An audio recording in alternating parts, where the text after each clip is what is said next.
এক যে ছিল কিশোর কবি সুকান্ত ভট্টাচার্যের লেখা। এক যে ছিল আপন ভোলা কিশোর, স্কুল তার ভালো লাগতো না, সহ্য হতো না পড়াশোনার ঝামেলা।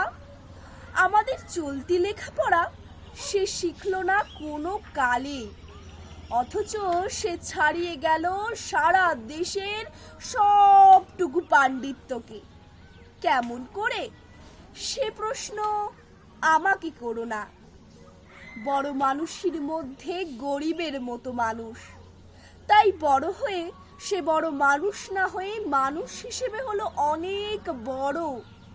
কেমন করে সে প্রশ্ন আমাকে করো না। গান সাধার বাধা আইন সে মানেনি, অথচ স্বর্গের বাগান থেকে সে চুরি করে আনলো তোমার আমার গান। কবি সে, ছবি আঁকার অভ্যাস ছিল না ছোট বয়সে, অথচ শিল্পী বলে সেই পেল শ্রেষ্ঠ শিল্পীদের সম্মান। কেমন করে সে প্রশ্ন আমাকে করো না। মানুষ হলো না বলে যে ছিল তার দিদির আক্ষেপের বিষয়। অনেক দিন অনেক বিদ্রোহ যাকে করেছে আহত, একদিন সেই চমক লাগিয়ে করলো দিগ্বিজয়। কেউ তাকে বলল বিশ্বকবি, কেউ বা কবি গুরু।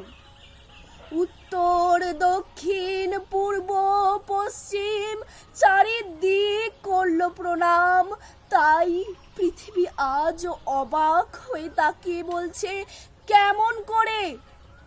সে প্রশ্ন আমাকে করো না। এই প্রশ্নের জবাব তোমাদের মতো আমিও খুঁজি। নমস্কার।